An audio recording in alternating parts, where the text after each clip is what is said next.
and welcome to the premiere edition, the maiden voyage of Future Forward. We're going to have kind of a fun, I think, different romp into the world of tech, society, democracy, sociology. And Gene and I know each other a long time, but I thought it would just be fun to start by saying, Gene, tell our newfound podcast audience a little bit about the journey that brings you to today. Sure. Thanks. And it's great to be here. This is going to be fun. I am a person who was basically brought up and thought I was going to be a writer. English major, went to the University of Virginia, completely bereft of any technology or really even business or marketing training until I hit the road. I came to New York thinking I was going to be a journalist because that's how you make money if you can't become a writer and you're like an English major type. Found out very quickly that magazine business was a long, dreadful slog. And I'm in New York, and I answered a random ad to just be part of a writer for a newsletter, and it turned out to be the beginnings of this company called Jupiter Communications that became a big $100 million company by the end of .com one in the 1990s, had an IPO, and it was kind of produced research, had events, was sort of the tech crunch of its day, combined with, whatever, Business Insider or one of those publications that tracks tech. And our focus was on the consumer and cultural and media business. The world of tech used to be for enterprise computers and corporations to manage better. One of the things that I think we both bring a little bit to this that is unique is from day one back then, distance from the nuts and bolts of technology wasn't the worst thing, because you needed to understand what it was like to be a normal person as industries and medium began to be transformed by the internet. So having gone through about 10 years of that, I have been an investor in some companies since then, have watched some of the hundreds of people that I worked with back in the 90s become CEOs or founders of great companies that we're all familiar with.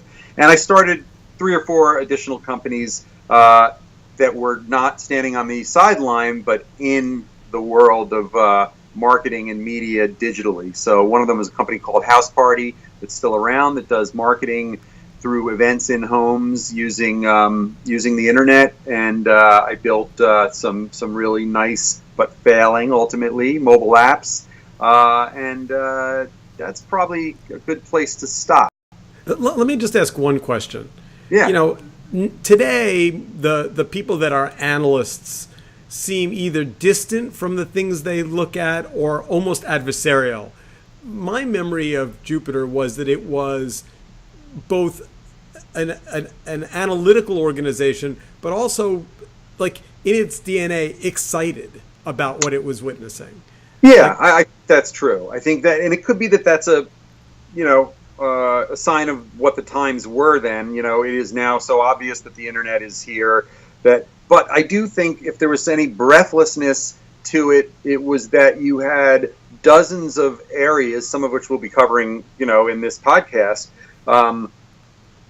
that you knew were going to become spectacularly transformed by the internet, but how it was going to happen, when it was going to happen, by whom, and who had good ideas or bad ideas, was a big deal. So I think there really was. It was a very, very exciting, time. Yeah. And so I think that is part of it. I think that we had to always be careful to bring some skepticism towards things, and I think we were good at that too. We provided a lot of data that people used in their forecasts and financials. But when we look back on it, we underestimated most of what ended up happening rather than being rose-tinted glasses. Rather than me go on, let's transition, because you were there through some of that. We knew each other on and off back then, but let's hear your snapshot.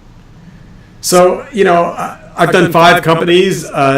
They've all been successful and unsuccessful in different ways, and we'll talk about them kind of as we go along. The last one was a company called Magnify that then became Waywire when we bought Cory Booker's company. that company sold, and I went and spent 5 months at the TED conferences as a TED resident, and am now just really excited about what this next chapter is going to be. And maybe that's a good place to kind of talk about the structure of the podcast. At least at the outset, we imagine it having 3 chunks, 3 chapters. The first one will be very simply today, technology, civics, sociology, what's happening in the week ahead, where I think we'll bring some unique perspectives and to it. And we'll try and stay as best away from politics as we can, except that in some ways everything is political now. And then the second chapter will be tomorrow, what's around the corner, kind of what's kind of coming, what we should pay attention to. And then maybe the one that is going to be the most crystal ball in its nature, talking about the future, things that aren't going to happen in the next day, month, year, maybe even 5, but are going to have kind of profound impacts on the planet and our children's children, and a place where I think you and I maybe differ in what we think are going to be the big movers. But yeah. So let's just jump right in and talk about today, because the today segment on this podcast is pretty frothy, and it is in fact Wednesday, and Wednesday we are going to see Twitter, Facebook, and Google all hauled before Congress to tell what they know about Russian interference in the U.S. elections. And there's one version of Wednesday that has it pretty boring, bunch of lawyers, bunch of congressmen, bunch of senators, and there's another version that has it kind of explosive. Gene, what do you think? Are we going to have fireworks? Well, I think there probably will be some. There are so many little micro issues and areas around this that I think something could bubble up out of nowhere, an offhand statement, whatever. So that notwithstanding, I think that unless there's some news or new information that these guys are going to be bringing, and we might hear a little bit about that, I think this is going to be about learning how the sausage is made on the other side of the fence. I think that people and politicians even, I see no sign that they understand what really happens that takes a piece of information and puts it, by paying for it or not paying for it through social, all the way out into a Facebook news feed and then metastasizing out beyond there. And we don't know, and I think that it's both more complex than people realize, and it's drop dead simple because it's still a tiny little bit wild west, and people are making it up as they go along. So, but I want to hear what you're thinking, because a lot of this has to do with the meat of what they present. So I've seen some of what they're going to present, and without giving away confidential sources, that I will only tell you that I think it's far more shocking than people realize. And I think that in some ways Facebook, Google, and Twitter all have a vested interest in waking people up to the nature of what Russia is trying to do to social media, how they're using it, and how much bigger a problem it is than any one of these institutions can solve on their own. I ask you a follow-up, but in the terms of bigger, are they aware? There's a part of me that finds it hard to believe anything is true other than that Zuckerberg and everyone else have been colossally naive about the influence and the impact, or what it means to actually have news flowing through your system when you don't think you're a media company. Is it that, or do they feel like they're going to wake people up because this is just stuff they've known? No, I don't think they knew. I think they really believed that they were a platform and that their job was to simply be objective, and that if anyone had a problem, they could flag it, and if it was flagged, it would be looked at, and then it would be taken. I think that you're seeing all of these organizations, somewhat begrudgingly make the march from a DCMA protected platform that literally says we don't touch anything until someone complains to now we're publishers. They're not going to say those words, but they're sure thinking like publishers. Well, look, I either that part of it is either naivete or or kind of selective, we're a media company-ism, because, how could you run YouTube and not understand at some point you're not just like a cable carrier or a telephone company? How, with what Zuckerberg has said and wanted to say, and the very fact that they decided to call that central part of our Facebook page your news feed, it's really interesting. So, but I also do believe they don't know any better. They didn't realize, these people haven't been schooled in some of this stuff. So here's the wild card for Wednesday. It's all lawyers presenting. There's no, Sheryl Sandberg. There's no Mark Zuckerberg. So there's lawyers are going to tend to be very conservative and low key. But here's the wild card. It's Devin, among the Senate and the House, which is a joint committee, it's Devin Nunes's committee.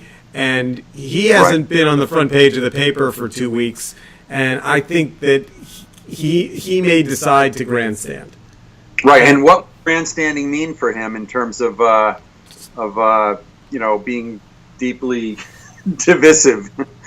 We'll know on Wednesday, and anyway, it's a good question, and one that I think brings us happily forward. Yep. So next up, let's talk about kind of where we're going to be around the corner, and that I think, I have been remarkably bipolar about the iPhone 10. You've been using it? No one's seen it. Yeah. Oh, I'm sorry. The iPhone 10. Yeah. Yeah, no, not the 8. What you hear? Yeah. And what are the goods and the bads that, from your point of view, or is it just more of a today I'm feeling like it's going to bomb?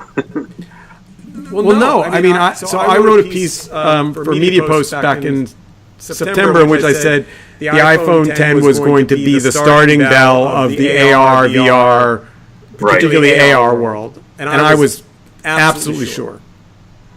And then there were all these supply chain issues, and they missed deadlines, and they're not going to deliver enough phones, and all this other stuff. And then I got very pessimistic about it, and sad.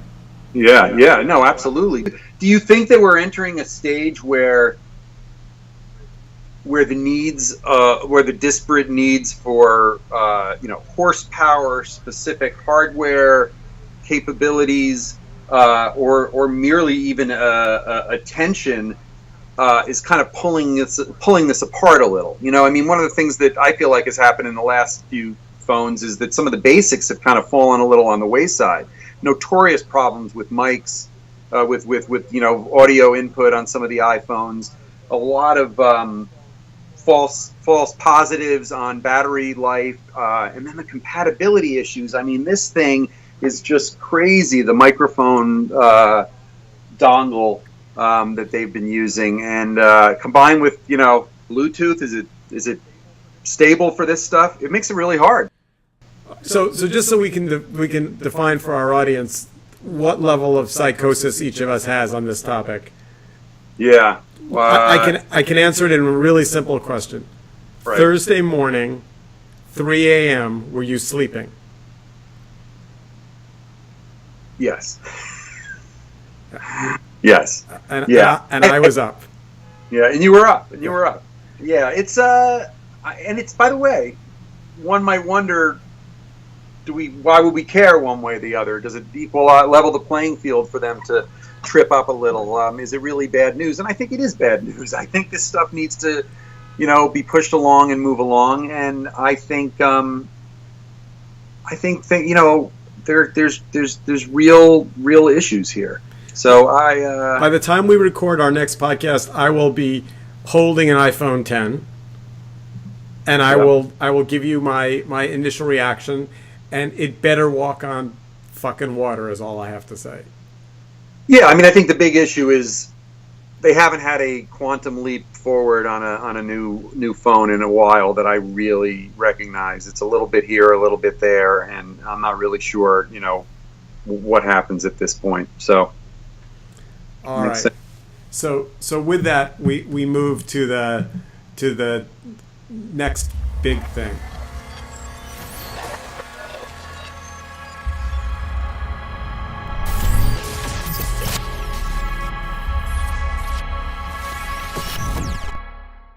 So this is the future question, and it's the one that's the most controversial, and I think potentially the most disturbing. Do you believe? I mean, first of all, do we believe, and then what does it mean if we end up finding out that the use of mobile devices is by clinical standards addictive? Yeah, I can't speak from clinical in a precise way because that might be something that's hard to pin down anyway. But I take it as, by definition, that both smartphones and social media are deeply addictive, or at least the behaviors and the outcomes are reflective of addictive people, being involved and stuff going a little haywire. So I do think that's an issue. And as a parent of 2 teenage girls and a 9-year-old son who's just on the edge of this stuff, it's a big issue. It's a big issue about, how negative is this?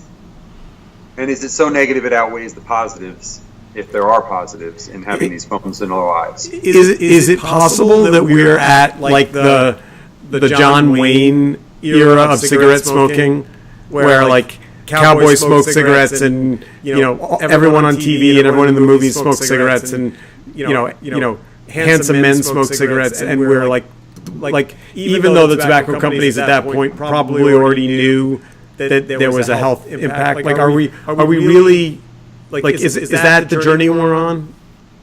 I used to think until very recently both no, and it's going to feel like that might be happening forever, but that's not an issue. But I say it that way because I'm in a little bit of a pause mode, because I have seen some evidence that something could be done, and I think that's more important than are we heading off a cliff, because if there's nothing we could do about it, there's nothing you could say, because it's not like it's going away. It's easy to say those people need to be responsible for their own lives or the lives of their children, and then that's the way it needs to be managed. I do feel like this idea of putting the phone down, it's been hotly debated at my girls' high school. Should they drop their phones in a box before they even enter the school or into each classroom? There are companies now that have whole parts of their day or meetings without them, or have a new rule that you're not even allowed to send emails on the weekend. You go do all your work, but have it queued up to hit 9 a.m. because it's an offense to people to think that they should be so plugged in that they're not answering something within 4 hours when they're not officially working. Anyway, I just float a few of those things because I think that's the meat of what is going to really matter here. If any of you that read the both New York Times and Atlantic magazines, respectively, have had cover stories recently, the Times far superior, mostly about the effects on teenagers. I was in a college classroom the other day. It was a big auditorium-style professor, and from the back of the room, which was where I was standing, you could see all the laptops open and all the screens. And it was, I'm not telling you anything you don't already know, but they were not researching the topic that was being presented by the professor. They were, on Instagram or whatever the equivalent there are, Facebook. And by the way, the issue with that also is it goes back again to people being well-intentioned but clueless. It's so easy to trick a 50-something-year-old, teacher that knows much less about the technology and internet than his, quote-unquote inmates. So, gosh, it's hard to figure out how you navigate around this stuff. But I'm not surprised at all. If they're going to be in the classrooms or in the schools, there will be rampant non-academic uses. But just to be optimistic for a moment, what about the argument? What about the optimistic argument that really what's changed is that people are able to be we all multitask, and that's actually a sign of agile intelligence that we can read and look and scan and forward and link, and that's actually the human becoming more mature. Look, I completely agree with that, and one of the things you'll hear from me a lot, which is the internet is ground zero for the word "and." In any one of these situations, you will find that there is an equal and opposite phenomena going on all the way to the limit. So I am by no means skeptical or cynical net about smartphones. In fact, I probably bend a little on the positive side, and I agree with those. Even some of those classroom issues you're talking about, it's going to be about figuring out how to educate people to make some of these decisions themselves, or in institutional environments like schools or corporations, or maybe in public spaces sometimes. I think that maybe the technology and some imaginative solutions can help out. Can you freeze? Can each classroom be its own little China, where you can only allow access to certain things within those classrooms or within that IP address? I am one of the proud owners of a collector's item called Google Glass. And I remember when it was first presented on stage, and the presentation was, we're all walking around like this. We shouldn't be staring down at our phones. This was, I guess, 3 years ago, 4. Right. It was.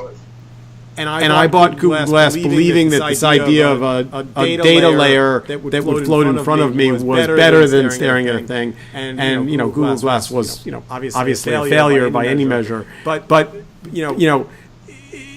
one of the things that I guess I keep thinking optimistically is there is coming some kind of a device or a pair of glasses or a heads-up display that will make it possible for me to be both seeing related information and not having to not look at people. But I'm always looking. I was at a conference yesterday and I looked at 100 booths worth of technology, and there wasn't a damn thing that made me think anyone had figured it out yet. Yeah, I think some of the technology barriers are not up to snuff on what our imagination or even some real designs are going to be. I think that one of the things you'll hear on this podcast from you and I, because we've been living it for 20 years, is well before anything is realistic or plausible, we're able to kind of there are things we won't know. Nobody knew what a hashtag was ever going to be. But, the idea of point-to-point communications, everyone's a publisher, these kinds of things. And I think that there just isn't enough horsepower to deliver those kinds of solutions yet, but it's easy to think about what they might be like. And I think it's going to be amusing to watch people like Snap make the same mistake we've all made historically, which is to think that it's 18 months around the corner when it's 7 years. Yeah, if you get the so let's do this, because we've got about 2 minutes left in this particular podcast. Let's just try an experiment. I'll throw 3 words at you, and you give me a 1-sentence answer, and then you can throw 3 words at me. Okay, sure. And they're not going to be the ones you think. Okay. Comcast. Media company that has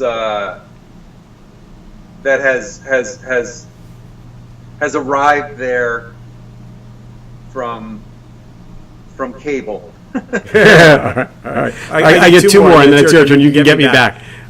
Harvey Weinstein. Blight on humanity.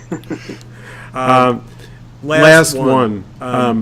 Best book you've read recently. Oh, best book I've read recently. I'll go a little low tech, but tech on that, which is the audiobook of Lincoln and the Bardo. Unbelievable, spectacular. Shows you a whole new category that can be out there. So, all right. And we'll put a link to that in the comment section of the podcast. Right. All right. Now that I've your turn. Try? Yeah. Broadband. Old news. All right, let's put a pin in that because I want to talk about that at some point.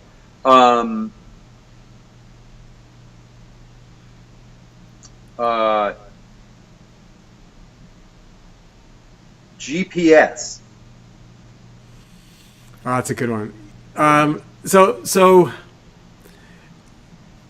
I've gone from all kinds of concerns about privacy, and I don't want the cloud to know where I am and all, to being, as I become more connected to technology and more of an active user of it, pretty much from morning till I shut off the lights, I let more and more apps know where I am, and I expect that information to deliver back to me value and not creepiness. So far, I have not had a Minority Report moment. So far. All right, I like that. Tick. That's a good answer. Okay, the third one I'll give you is fact checking. So I get to do a little promo. So this week my TED Talk on fake news comes out. And I'm going to piss off my journalist friends by saying this, but I'm just not sure I know what facts are anymore. Really? All right. I mean, that's a we could put a pin in that one for the future too. I used to know what facts were. I would feel terrible and really sad if truth was lost forever. If facts, there are some things that are just facts. And although I think I know where you're going or where you're coming from to say that, but boy, that's a big one. And we could have some great guests to talk about some of this stuff. Yeah. All right. Well, listen, this has been great. Fabulous first half hour. Be kind to us. We'll get better. And tweet us at hashtag Future Forward. We want to hear your comments. If you'd like to be a guest on the show, or you just want to, I would say we're open to AMA. Ask us anything. We're here, and we will be back again next week. See you next week. Bye-bye.